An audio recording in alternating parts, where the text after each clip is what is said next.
All right. Wow. You know what? I want to just let me see. I want to just first and foremost thank all y'all who've been rocking with us. Like we're oh yeah, I gotta unpin her. Everyone who's been rocking with us for the entire day so far. I mean, like you all like there's a couple of y'all that's just it's been rocking since 10 a.m. Whoa. And I'm Cassius Green is one of them, man. So like we here and since just remind everyone, Cassius Green, if you could put on the screen some of your Kwanzaa drawings if you can. So Yeah, no problem. this brother has some Kwanzaa symbol drawings that if anyone is interested, That's the card. that's the That's card. the card. That's the logo. It's Right. the Sankofa and Kanara. um Kanara Right. blending, Yes, sir. you know, a And drink then of symbols. And then we and got so that's available online if you like to purchase. yeah, matter of fact, I can drop the link in there. Yeah, do that. Got you, will do. And then he has his hand drawn on the symbols Yep. of the seven principles. And some people are looking to get the whole seven. That would be $70 if you want the whole seven. We were doing a raffle. Nobody's taking advantage of the raffle yet. We're saying if you So yeah, so we'll just matter of fact, since it's Kwanzaa time, we could just if anybody wants the prints of the seven principles, you can get all seven for just $50. oh wow, Yeah, wow, so I know you dropped the link to be able to a link for people to be able to make it to be able to send earlier. right. So it's in the chats to send the buy black Yes, buy black WNY. Or you can if you're in Canada, you can cash app. I mean you can e-transfer dewitleeto@gmail.com, and those seven will be packaged and mailed out to you. The seven illustrations and with pronunciations and everything on the back. So this brother, his artwork has been featured on the front page of the paper here in Buffalo, as you see right there. So this is like Thank you, brother. this is high level. This is high level achievement. I mean, we got 6-time boxing champions. We got world renowned artists, and I mean just incredible movers and shakers who have been on this call today as we celebrate. And if you could take us to our opening, how do we give us that opening, brother, please? Without go ahead. So the traditional greeting during the Kwanzaa celebration is to greet your brothers and sisters with Habari Gani, and that means what's the news or what's the word, and to which we respond whatever the day is with the principle of the day. So if it's the first day of Kwanzaa, we would reply Umoja Habari Gani. We say it back. It's like a greeting, just like how you doing.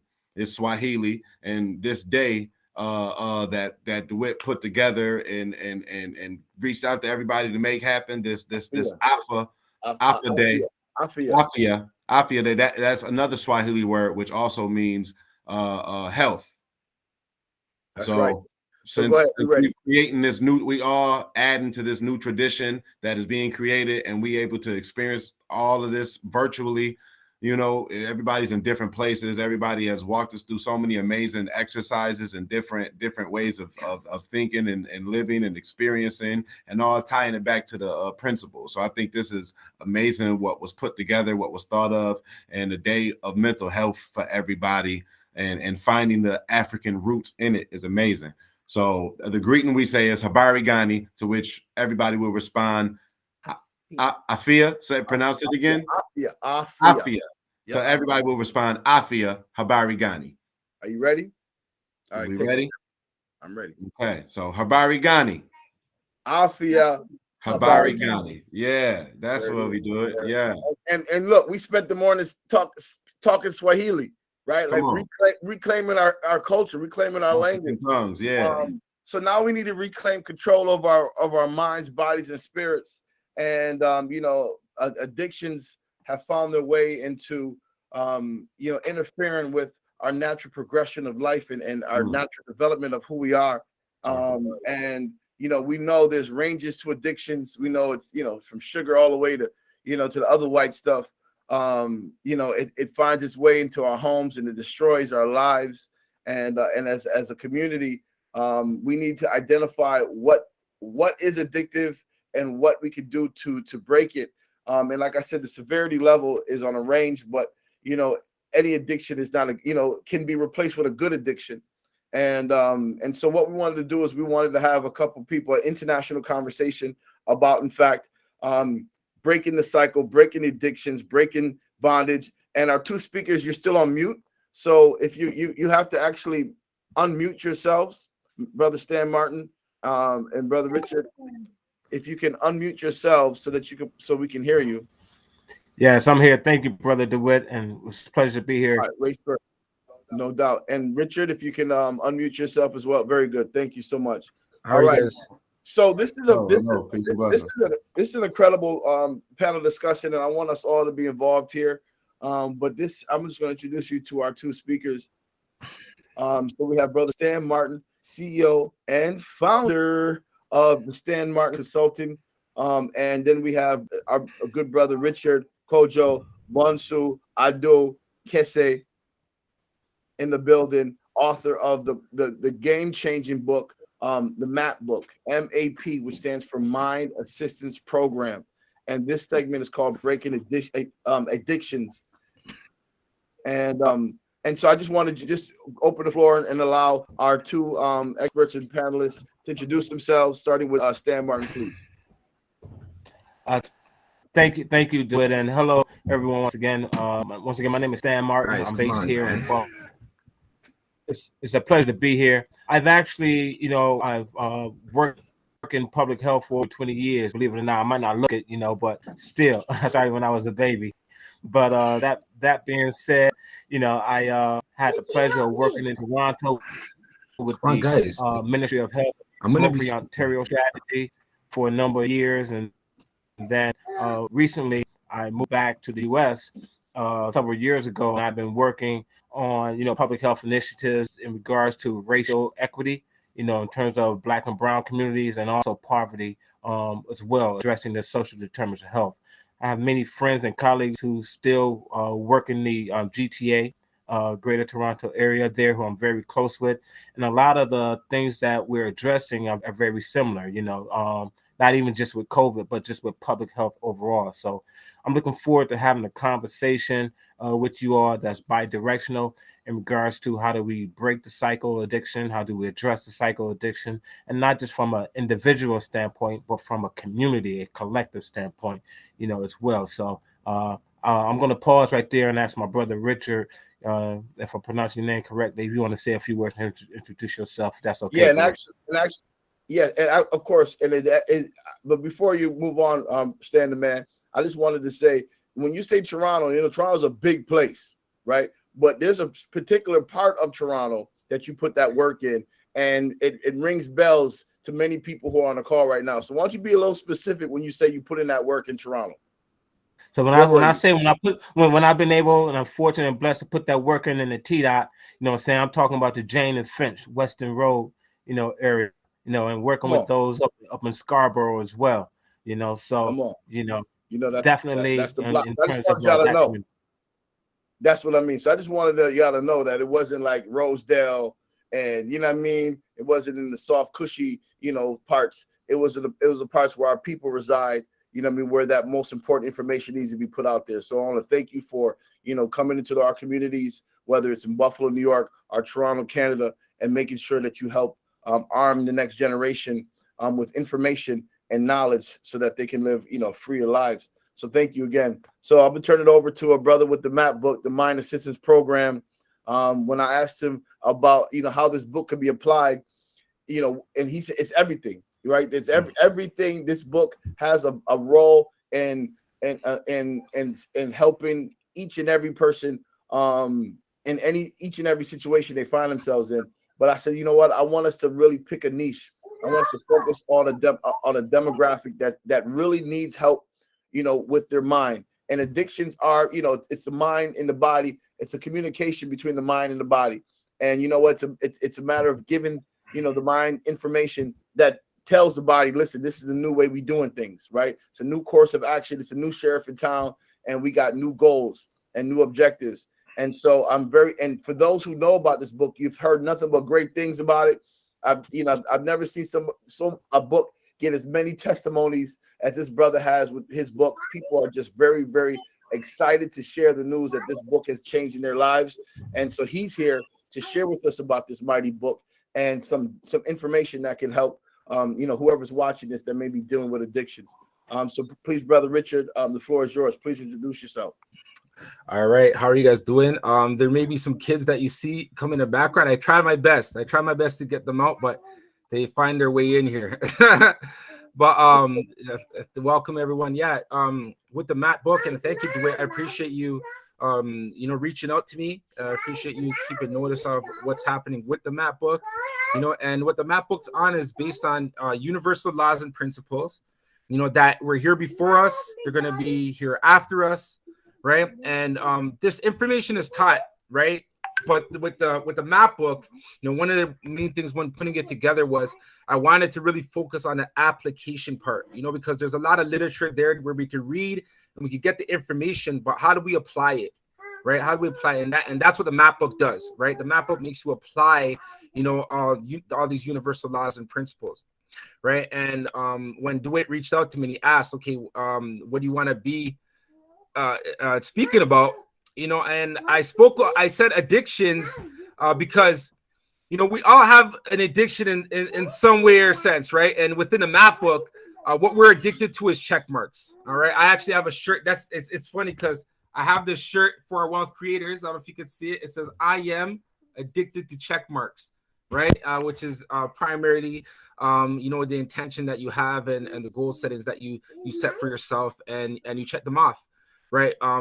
And that's one of the main things with our program and making people transition from bad addictions, if you want to call it, and into good addictions, right? Because it's more of a swap, right? Because when you do have something that you're always keen to go to, how do you break that habit, right? And most of the time, people want to quit cold turkey, right? And that is kind of like you're setting yourself up for failure when you do that and quit cold turkey, because you're gonna get that urge, right? And when you get that urge, you're gonna dive in, and maybe a lot of times when people dive back in, they fully go in, right? And that's pretty much what the program is. It's about really seeing what you want, and paying attention to your feelings, right? And then from when you're paying attention to your feelings, then you actually rechannel that energy into what it is that you want to do. I actually put a presentation together because I didn't know what kind of format this is, but yeah, I'll say that for now.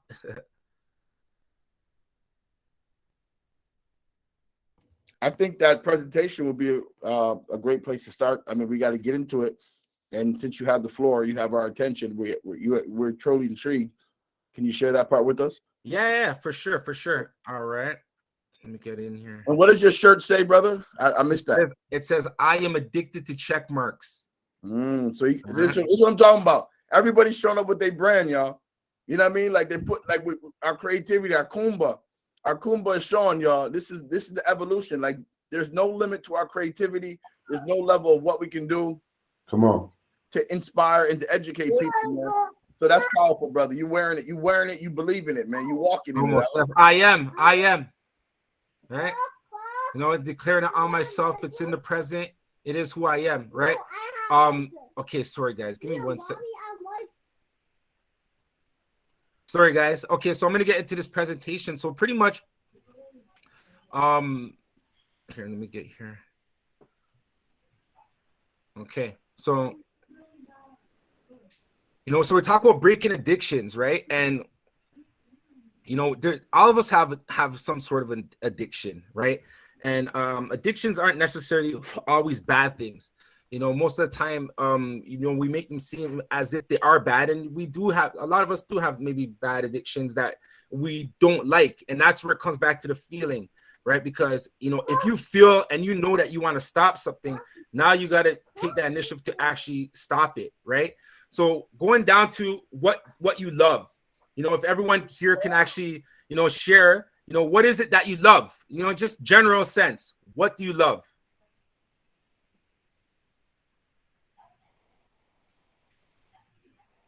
The floor is open. What do you love? Anyone want to share what they love? Pardon? Family. Family. Yeah, that's amazing. That's amazing. Thank you for sharing. Anyone else? God. God. Yes. Love yourself. Yes. My fiance. Mm-hmm. Buffalo Bills right now. Sorry. Hey, you love, Come on. you love it, right? Let's go, Bills. Right, He said right now. That sounds really conditional. Do it. I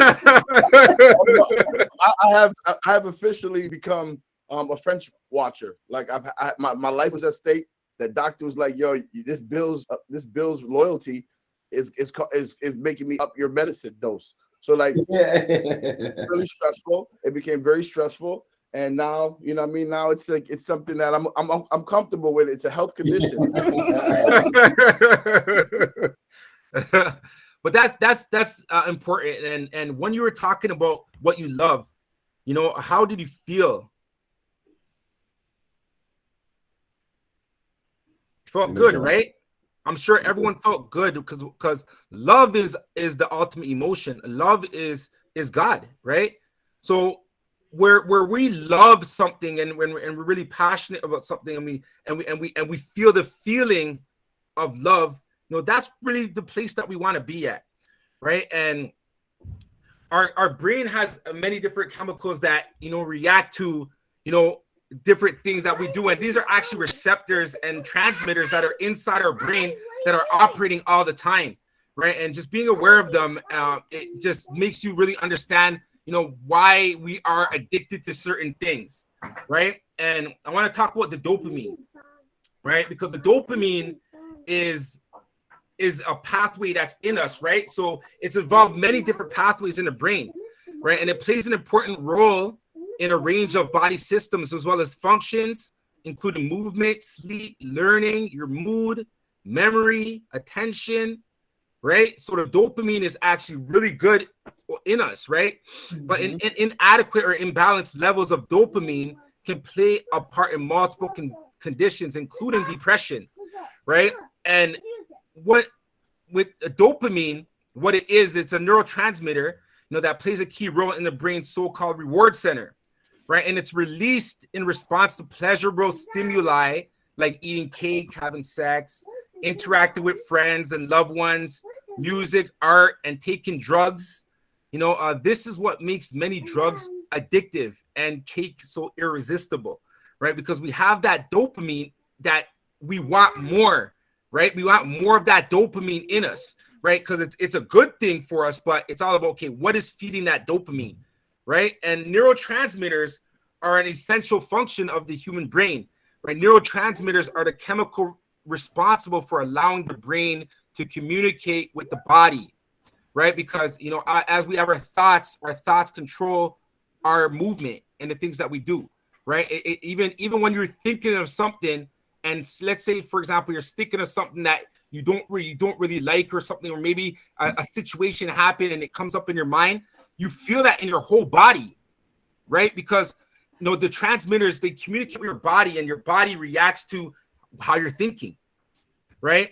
And, you know, if we look how complex this brain is, like we see all these different things that are inside our brain, right? And the dopamine is a pathway that I'm not going to go into this video, but pretty much what it does is, you know, as you're indulging or getting involved with something that gives you that stimuli, right? Then what happens is dopamine gets dropped from a transmitter, and at the bottom you see there's receptors which grab these dopamines, and as they grab them, it makes us feel good, right? And when we feel good, we want to feel more of that, right? And more dopamine is released and we get more of it. So that's why, like, say people who are on you know, certain drugs that are really addictive, you know, what they do is they give them a heightened dopamine, and they want that feeling so often so that they keep going back to what it is that gave them that dopamine fix. Sorry, someone wants to say something? I heard someone saying something. No? Okay, I'll continue. So we're talking about addictions, right? And there's many different types of addictions that we have, right? Codependency, food and eating, gambling, sex, love, work, shopping, right? Money, internet and games, right?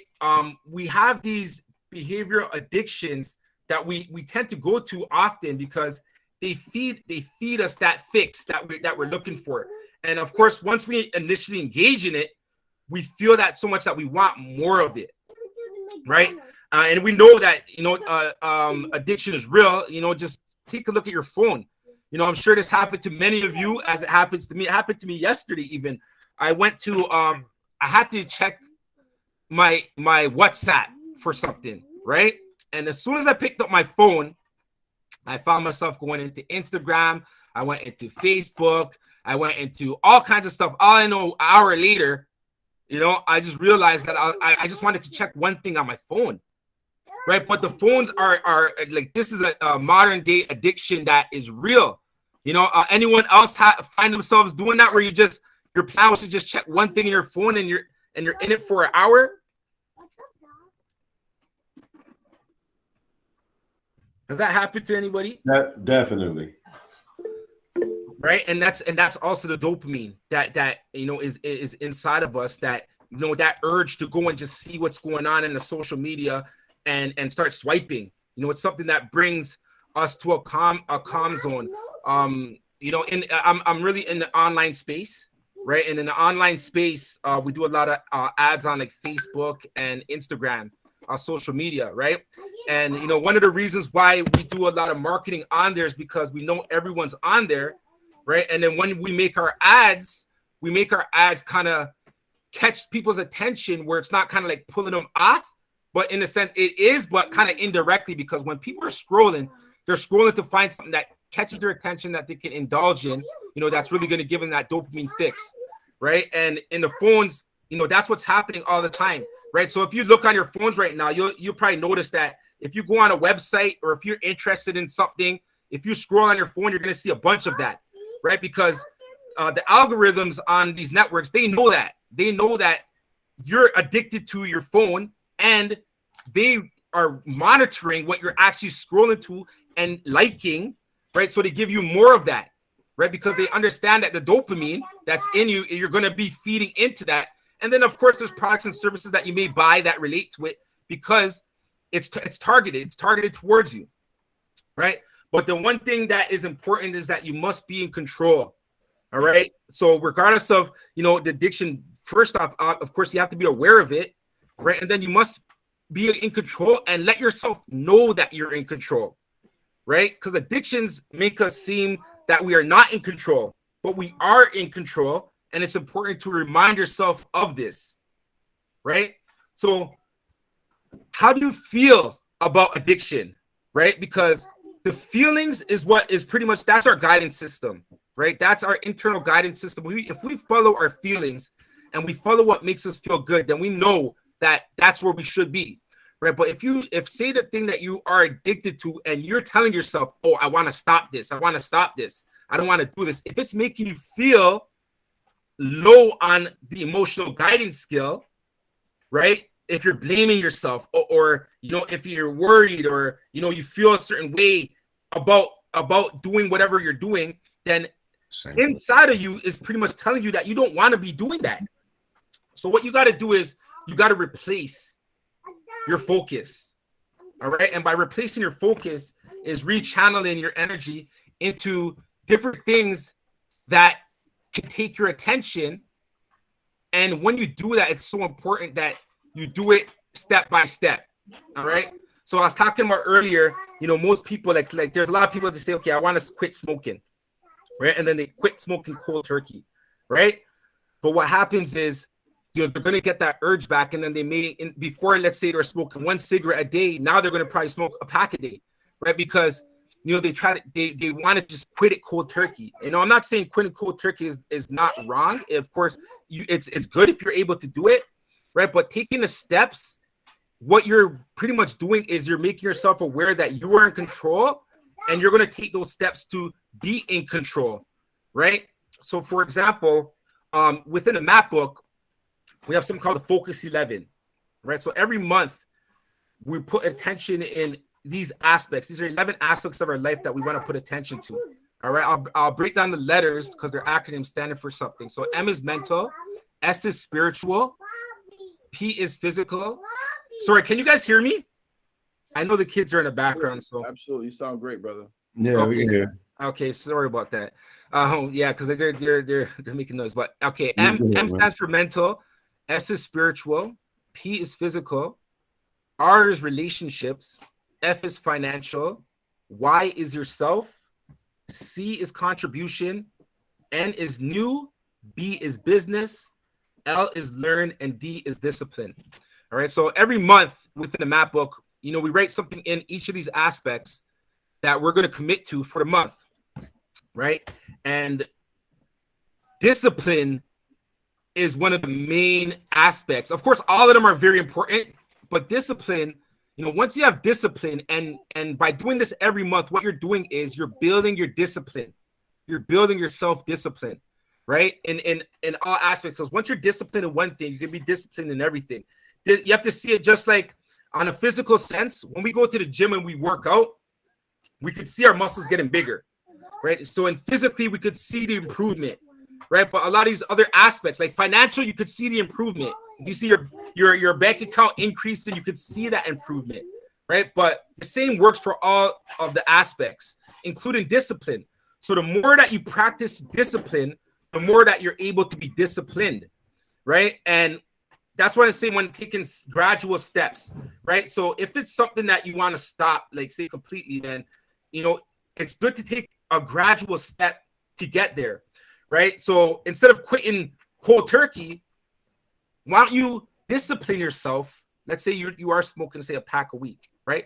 So that why don't you discipline yourself that for the week you're going to smoke 4 cigarettes, right? Or let's say you drink, you like to drink a lot, right? And let's say for the week, for the month, that's what we have here. We have for the month, but we break it down though. We break it down. But let's say for the month, you said, okay, this month I'm gonna have 30 glasses of wine, right? So you're disciplining yourself. But then next month, if you get your check mark, and that's why we're addicted to check marks, right?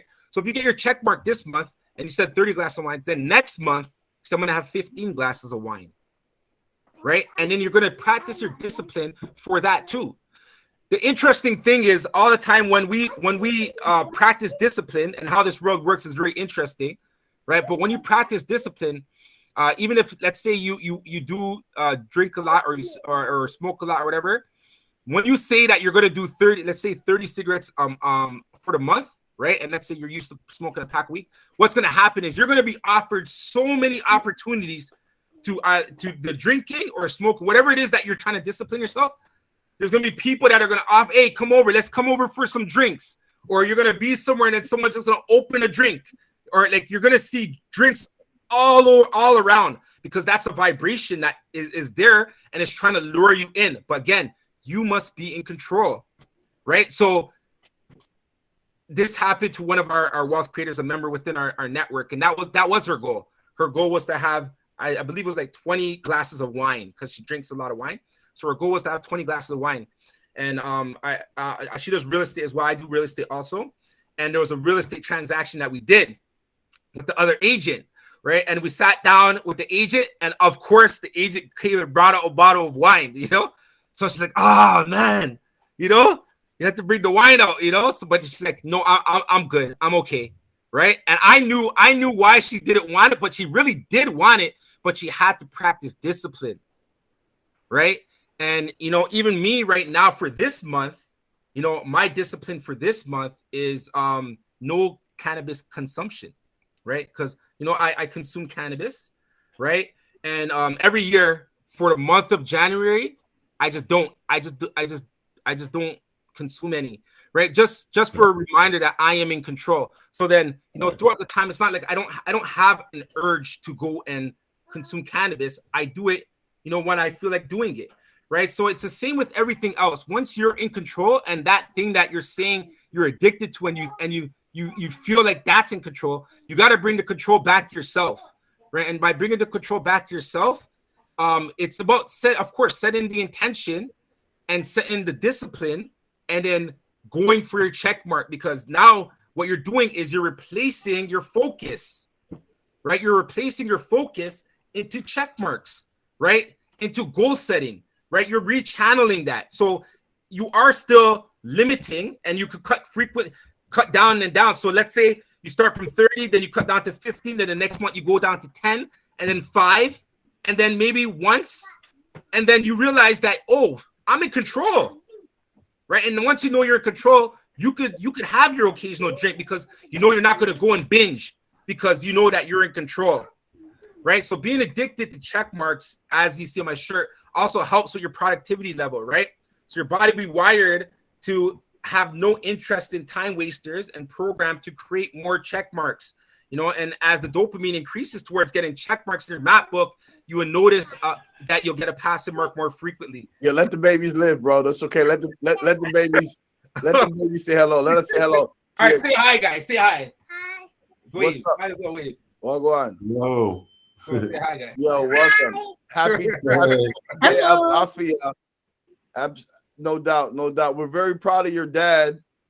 Your dad is a superstar, and that's why he's on the screen right now. And we're all here to listen and learn from him because he's a great teacher, and he's very great motivator. Does he teach you guys good? Yeah. Yeah, he's a great teacher, motivator, right? Give Dad a hug too, by the way. Give Dad a hug. Right, give me a hug, guys. Yeah, you guys missed a hug. It's so funny. We watched the mother with her kids, and she was so gentle. She was like pushing them away. Gentle. When Dad is pushing it, you can see the forearm come out. You can see the muscles come out. They don't give in. They don't give in. I'm glad that they stuck with it, man, because they're welcome here. This is what we do. This is a family experience, man. So let them, good stuff. Good stuff. let them just watch. You guys are welcome now. Now they're all in the mix. So now we're gonna shift over because thank you for listening. You know, that's pretty much the the end of what I wanted to talk about anyway. So thanks, guys. No doubt. So the importance of check marks. So you know what? You just took it off your screen. I think I had you pinned. I don't know if you shared your screen with us because that was like the first time I saw it. Oh, I did. I shared your screen. Oh, you guys didn't see anything I had on the screen? No, I seen it. You saw it? Okay. Well, I just caught that glimpse, so I didn't know if it was off and on. We did get a request coming in in the chat. Can you just take a moment to type in those letters again from C, N, B, L, and D? Can you just type that into the chat because people are going to be able to check on that a little bit later? Is that okay? It's the Focus 11. You know what? If you go here, where's the chat word? Right here. Okay, so if you go to focus11challenge.com, right? Actually, that Focus 11 worksheet is part of the map book, right? But we offer it as a free program, you know, for people to get introduced to the Mind Assistance program, right? So if you go on there, you can actually download a copy of the Focus 11, right? It explains everything to you. It shows what all the aspects are, right? And we have a challenge every month. We have $100 prize for the winner, for the person who gets the most check marks out of 11. You know, so it's something that, you know, everyone could participate in. You know, get experience of it, and then of course, if you love it, we'd love for you to upgrade to the map book, which I have right here. It's a map book right here. No doubt. No, actually, you know what? Let me pin you, and I want you to hold that book. I want to take a picture, bro. So hold that book up. Let me take a quick picture. Hold on, please. 1 second. I'm almost there. 10 more seconds, and we'll be done. And 3. I got it. Perfect. I got it. And big up to Ghana in the back. Can anyone tell me about that black star? Does anyone know about that black star in Ghana and how it got there? This is for my Garveyites. Can anyone tell me how the black star in that Ghana flag got there? So, all right. So Black Star Line. There she is. This is Simone. I like it. This is like Garveyite Jeopardy over here. I like it. I think we're gonna do that next month. We're gonna have a Garveyite Jeopardy. See who knows what. But that star represents a Black Star Liner. Of course, that was one of the great businesses that the Honorable Marcus Messiah Garvey brought to us, obviously involving all the elements of Kwanzaa in order to be able to pull that off. We had our own ships that sailed into the Caribbean. Brother, you're on mute, Richard. You're on mute. All right. So I will say this. So thank you very much. Could y'all please put your hands together for Brother Richard, man? What a mighty man. What a mighty man of knowledge. An incredible father, as you see as well. Because kids will tell on you. And so, you know what? You got to be careful when you ask kids questions because they're either like, no, he's not a great teacher and he beats us and, you know, he keeps us in the basement locked up at night. So, like, kids will tell on you, man. So, the kids pass the test, man. Much respect. So you talked about discipline, and we're going to call on our brother Stan the Man Martin right now to share with us, and for those who are going to watch this later, because I know the people who are going to watch this later are going to really benefit from all of the sessions. You know, Stan the Man, you are on the front line in fighting against nicotine or cigarette consumption, right? Whether it's in all of this, you're on the front lines, and you know what? One of the reasons why that this was added to it is because you know, I definitely am struggling at times with it, and I know the first step is being transparent, and you know, I'm trying to get healthy, and I'm trying to you know, on this day of Afya, I made a commitment to myself, and I thank Richard for, you know, sharing, you know, a strategy on creating the black print on how you're going to be able to affect that change and how to be systematic with it. But I mean, you know the statistics, man, and you blowing me away, brother Stan the Man, on the statistics. So what are the statistics right now when it comes to smoking, cigars, cigarettes, and our community? Well, you know what? I have a video that I would like to show you and share with everyone, DeWitt. Maybe I can put it into the chat box, and maybe you can pull it up so that everyone can see it. And it was actually you can do it yourself. I think you can just play it on your screen and share the screen. Brother Richard, how he can do that, right? Just like Brother Richard did. With his phone. On the bottom, you'll see the up arrow. It says present now. Yeah, it's in a box. Right. It's a little box and it has an up arrow. So if you click that, you'll get control. Okay. Let me just see something here. Okay. All right. Can you all see my screen now? Nope. It should say present now. It's there. He is. You got it. You got control. No, you can see. Okay. Yeah, you can see the screen now, right? Yeah. Well, do it again. So no, we can't see it now. I can't see it now. I can see. Yup, I can see it. I can see it. Oh wow, I can't. Hold on. Let me see if it's because I pinned them. Oh yeah, I can see it now. There you go. Okay. You can see it now. Very good, brother. Okay, yes, so just real quickly, Brother Richard, I want to thank you for that wonderful overview. And you know, Brother Richard talked a lot about the individual addiction and how that impacts one's way of life. What I want to talk about is a little bit about not just the individual aspect, but also the environmental aspect of what's happening in our community and how our children, we as a whole, how we are targeted. Now, I had no idea that, Brother Richard, you were gonna zoom in on tobacco, but I'm glad you did, because that was one of my areas of focus this evening for this short period of time as well. And I want to share with you a video, just a quick video that was developed by some youth some years ago out of Toronto from the Jane and Finch area. They created their own youth movement called TDOT, Tobacco Don't Own Toronto. Okay, and this is a video that these youth created that talks a little bit about, at that point in time, of how tobacco was being advertised in the Jane and Finch area in their community, and also some of the stats. So I'm just going to play this quick video for you all, then I'm going to come right back. So bear with me, and hopefully, you know, you all can hear it. And we'll the tobacco industry spends billions of dollars each year targeting youth. They watch our every move. The tobacco industry, this is just a game, but it's our lives. They don't know tobacco, don't know Toronto. In Toronto, most students don't smoke. Only 12.6% of them do. And 67% of high school students in Ontario have never smoked. So how believable is the tobacco industry's message that smoking is the cool thing to do? Tobacco products, when used as directed, it'll kill you. In Ontario, 308 people die a week from tobacco industry products. That's 44 people every day.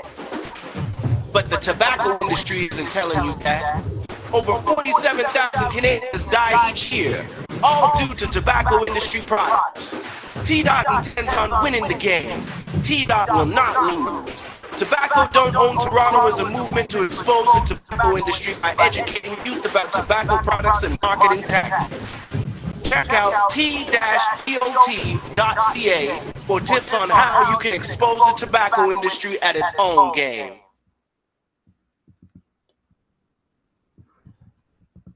All right. Okay. Nice. Can you all see me? Let me see. I just want to come back to the screen now. We You got can see me? Okay. So that video, I'm trying to get back. I can't see you all right now, but I'm gonna go ahead and try and work this out.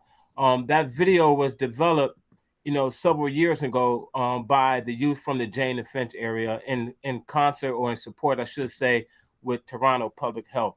I don't know if any of you work with or have the pleasure of working with Jeanville Leiter, but she's definitely a advocate over there from the community, and works in the community with youth, as well as other leaders such as yourself in this topic area. When you saw that video, what stood out to you? What stood out to you? You can unmic, or you can put it in the chat box. What resonated with you? What surprised you? What stood out? Let me hear from you. Well, I like the fact that they pointed out the positives, right? And so much time when you hear "don't smoke," you hear you hear the statistics on how many people smoke. That's even a question I asked you. That's what I was looking for. But to hear statistics on the positive side of things, I think what created hope for me. All right, thank you, Brother DeWitt. And yes, that video was created back in around 2010, I want to say. And the numbers are going down. They're a lot further. They're a lot a downward trend than what they have been over the years. But certainly, we still have a lot more work to go. All right, other folks, other thoughts. What resonated you? What surprised you about that presentation? Anything in particular? Well, I'll throw one more thing in there. Sure. You saw the images of who represented sort of the tobacco industry, right? And I think I think it's important to understand who's benefiting off it, right? And as we solidify our foundation as Pan-Africanists, we think race first, and we start thinking about what we're doing, and who. And who has our, and who we are at war with, and who we have been at war with for a very long time. I think it's just a reminder that industry, that was something that our ancestors were enslaved to do that. You know what I mean? To grow tobacco, right? And to be enslaved by something which we had to cultivate when we were enslaved. I think it's important. So to me, I just went there with it. Yeah. No, you hit the nail on the head. One of the things that you had mentioned, DeWitt, was that our in terms of who's advertising these products, and I think KMS put in there in terms of looking at the marketing of it as well. This is a product. When we talk about Sankofa, when we talk about looking at our Kwanzaa principles, and today being health. Historically, at one point in time, it's our people. I'm saying our people. We had to pick it. All right. And then when you look at over a period of time transitioning, then all right, they infiltrated this product when used as intended, as you heard, will kill you. All right. Now they're promoting it in our communities, where so not only are we picking it, or did we pick it, but now we're also using it and we're killing ourselves. And this is done intentional. This isn't by accident. And when you look at some of the history of the tobacco industry, and their records say when used as intended will kill you. All right. Not only that, they have the documents that say it wasn't intended for us. A tobacco executive was asked, do you smoke it? And they said, no, we don't. We reserve that right for the young, the Black, the poor, and the stupid. That's what's in their documents. That's what they said about us as a people. That's what they said about our youth, and that is what they said about us, as a whole. So when we're talking about breaking addiction, we have to also increase awareness and education and go to the root causes of addiction. we have to go to the stressors, all right, that are being, propagated, in our community, how certain things, whether it's alcohol, tobacco, guns, and firearms, how they're being really advertised and marketed and created access, to our youth, to our children in a real intentional way, to prevent and to keep us, in this state of addiction, as we were saying here, in this position where so we don't value ourselves and we don't value our lives. We don't value one another. So when we're talking about Sankofa principles and really looking back to go forward, we have to understand, first where we come from, who we are as a people, who we are as a whole. And it's not just a Canadian thing or a Northern thing or what have you, or a US thing. It's a we thing. Ubuntu. I am because we are. So therefore, when we not only create our awareness and education amongst ourselves as a whole, we have to go out and reach across the aisle. That's why I love this forum to it and share information and knowledge with one another to create action that creates sustainable change. That now we are able to mobilize with one another and to say that, okay, this isn't right. This isn't just. This isn't fair. All right. And to meet people where they're at when we're talking about addiction. I'm sure Brother Richard can back me up on this. Everyone is at a different stage of readiness. Some people aren't even thinking about it, the pre-contemplation. Whatever. Yeah, I ain't trying to hear that. Kill that noise. Or, saying like, I've been thinking about it, but I'm not ready yet. So they're in the contemplation. But you know what? Talk to me next week, or I'll catch you later about that. And then some people are in that preparatory. It's the new year. We say, what, my New Year's resolution, I'm going to cut down, as Brother Richard saying, from 30 for smoking a pack a day to maybe only a half a pack a day. Okay, doing that harm reduction. So how do you prepare yourself for that? And then also the action, preparing yourself, setting a quit date. So even though it's January 1st, maybe February 1st, I'm gonna make a full-fledged, I'm gonna be all in. Some people, as he mentioned, can go cold turkey. Some people can't. Some people need some, other resources, some other support. All right. And that's fine. But the main thing, in order to sustain and maintain that behavior change, to break that cycle of addiction, in order for that to happen, you need to have, all right, that supportive environment. You need to have that supportive network of people and resources and access to services that can help you to maintain a healthy quality lifestyle, if that's what you or he or she or they want. So when we're talking about, stages of change, when we're talking about behavior change, we can't just only look at the individual level. The environment itself has to support the change that is necessary in order for it to be sustained over a longer period of time. So you say, Standing Man, what are you talking about a long period of time? All right. I'm going to say 6 months to a year. Myself, for example, 2 years ago, I gave myself a 30-day challenge. I said, you know what? I'm not going to drink alcohol anymore. I'm not going to, like whether I'm watching football or whether I'm, going out and drinking socially or what have you. I said, I'm just going to just, just quit. I'm going to cut down. All right. Then 30 days went to 2 months. Then 2 months went to 4 months. And then, what? Guess what?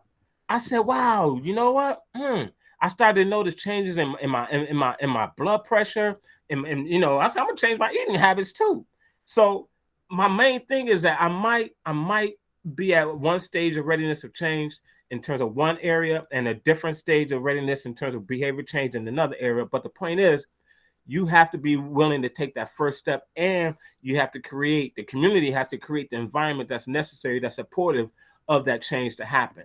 And I'm happy to say that now 2 years later, that I haven't touched alcohol. 2 years later, I lost almost 30 pounds. My overall health changed, but that's my story.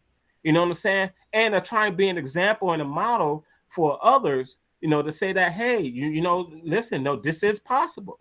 This is doable. This isn't, I'm not saying that it's easy, but yet and still that I have the confidence and I have a supportive network and system around me of people that, that helps me through it day by day. That's beautiful. And that is something that can be, shared, because people love to hear testimonials. You know what I'm saying? They want to hear the story. They want the real. You know what I'm saying? They want to hear that. And in addition to that, you know, you have to be able to not only just make yourself, you know, open and, you know, vulnerable, which is hard, you know, amongst our people, but, you know, you have to be honest and tell the truth, you know, so that it's not just, you know, it's not just as easy as saying, well, you know, I'm just going to quit. You know, there are other factors. They're complex. We're living in a place, we're dealing with COVID. Some people, they smoke because of COVID. You know, it's a stress reliever. Some people might be struggling with, you know what I'm saying, putting food on the table. All right. Some people might have lost their jobs. Some people might not have access, you know, like here in the US, it might not be an issue in Canada, to quality health care. So those are all stressors. When you combine them together, like, man, people want to smoke, they want to drink, they want to they want to do a whole bunch of things. But are we providing them with the tools necessary for them to be successful? You know, not just at the individual level, but also at the community level. You know, that is so important. It's not an either or. You know what I'm saying? I might want to eat healthy, but if I go to my grocery store, to the corner store, the bodega, if they don't have fresh fruits and vegetables, if I can't get plantains, I can't make, you know what I'm saying? I can't make that curry chicken and rice if I don't have no curry. You know what I'm saying? Right. You know, if I don't have the plantains to go with it, so what I'm gonna do? You know, I gotta do something else. I might not have access to transportation to get on the bus. I might not have adequate resources to get to and from. You know, so therefore, when I'm hopefully, you know, because I get so passionate and I get so excited about this topic, the subject matter, is that, you know, it's not just the individual change that has to take place. It's the community change that needs to take place as well. That is so important. And also, we have to look at it, you know, addressing systems that prevent us, that either keep us addicted. I lived in the GTA and in the Toronto area, the Western area. Like Drake said, you know, I flossed down Western Road many times. All right. I can get a liquor, I can get bottles of booze or whatever I want. Okay. But can I get access to quality care? Can I get access to, you know, healthy food, quality? Can I grow my own? You know, or is that an issue? Is that a barrier? You know, so we have to look at it not just as, you know, like I said, just the change that has to take place at one level. There's change that has to take place at multiple levels in order to create the environment. All right. Whereas our children, I love seeing the children in this time that we've been together, because that's the focus, that's the purpose. Our children, our future, you know, that is where it's at. In order for them to have a better way of life than what we've had, or that we can still have right now and move forward and to sustain for generations to come. You know, I'm gonna pause for a moment and have to open up for some questions. Yeah, that was big. And yes, the floor is definitely open for questions. And you see why we brought these brothers together, because, you know, we're talking, you know, it's one thing to talk about solutions, but you got to get tools, right? Like, so for us to be able to talk about the areas of improvement that we need, and then talk about tangible tools and a community, like Brother Stan the Man mentioned about a community. Well, the M.A.P program, you know, has a community. He talked about the wealth generators, right? That's a crew, that's a clique, that's a gang. He created a whole gang of wealth creators. And you know what? As we replace bad addictions to good addictions, we want you to change up that, you know, that pack of cigarettes for check marks, right? And check marks is getting paid, right? From cigarettes to check marks. No, Stan, I wanna actually just double up on it, because Stan, congratulations first off, man, on you know, quitting. And it seems like the first things first, you made a committed decision. That's what it seems like. It made a committed decision. Now I want to ask you though, when you did make that committed decision at first, were you tempted? Oh yeah, definitely. You know, I was tempted, and I purposely put myself in the lion's den. You know what I mean? Just because you know, that mean that doesn't mean for me that I needed to stop watching games, you know what I'm saying, with some of my friends, or I needed to stop, you know, going to a bar or what have you, you know, to socialize or go out to dinner with my lady. You know, no, I purposely, intentionally put myself, you know what I'm saying, in the lion's den, because I wanted to feel that. I wanted, like, you know what, as you said, the discipline. I wanted to make sure that I had the discipline, you know what I'm saying, to stand up to that. You know, I embrace the challenge, my fears or my concerns, and say, yo, you know what? Yeah, I'm bigger than that. You know what I'm saying? because what's really important to me, you know what I'm saying, is my life, my family, those around me. And you know, for me, it was important for me to face it and not to shy away from it. You know, so thank you for the question. Amazing. Oh, that's amazing, because and that's the thing, what we found, like when people are trying to make a decision and they do want to do something, and it happens with everything, there's going to be things around that are going to try to lure you back in, you know. So the discipline that you had is, you know, honestly, I commend that, you know, especially going cold turkey like you did, right? Because a lot of people just get caught right back in. And just like we were saying in terms of community and leadership, you know, you're that person for sure, because you went through it. So now you have the road, you have the map. You feel me? You got the map. Yeah. So now you can go, and if someone is in that situation, you could like, listen, this is what I did, right? Because maybe someone say they want to quit, but then they'll stay away from everything. But like you said, what you need to do is you got to go in the lion's den. You got to put yourself in that situation to see if you really want to do this, right? Right. And and listen, having a supportive environment of family, you know, my loved ones, you know what I'm saying? You know, that was critical. You know, that was critical, you know, as well. So thank you for the question. That's amazing. That's amazing. No doubt. Congratulations to you as well, man. And you know what? And one of the main reasons why this conversation is being held is because I noticed that there wasn't enough community engagement and involvement in helping our young people, you know, break bad habits and set positive role models to keep them from forming them in the beginning. And in the chat, we had someone talk about, I believe that's Brother Rod Sex mentioned, emancipate ourselves. And, you know, as we talk about emancipation ourselves, and we talk, you know, from mental slavery, and we talk about all forms of emancipation, I always think about those who are in prison, and those who are in an addiction prison.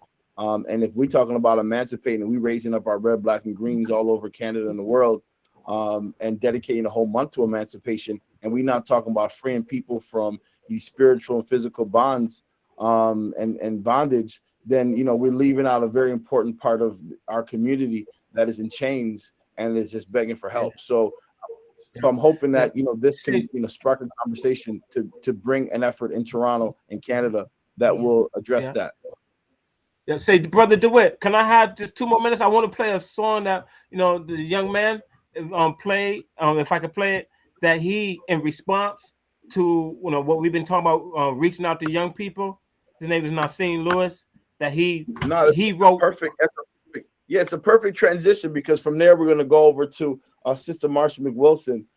So I think that's a perfect way for us to invite the songstress, the Hall of Famer, the Niagara Falls Music Hall of Famer, who's joined the line. So the floor is yours, Standing Man. Okay. All right. I just want to play this song that was created. Like I said, you know, it's a song was created by Nassim Lewis. It's called "Till We Gone." Let me know if you all can hear it or not right now. Can you hear that? Yep, I heard it. Okay. Yep, I can hear it. No, smoking is a big closet for venom with them.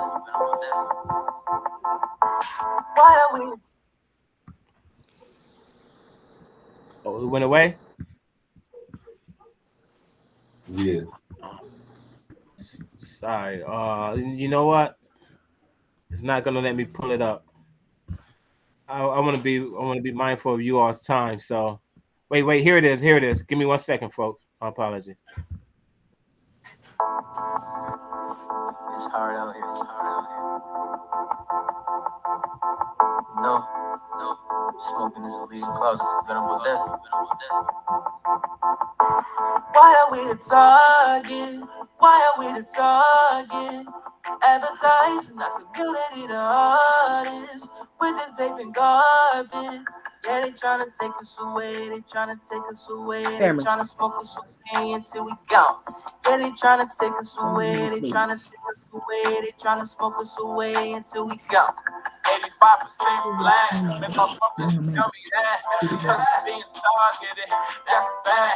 8 billion in 2014 on advertisement. Think about it. Why are we the target? Why are we the target? Advertising our community, the artists, with this paper garbage. Yeah, they tryna take us away, they tryna take us away, they tryna smoke us away. Why? They tryna take us away, they tryna take us away, they tryna smoke us away until we go. And that's the reality check. All right.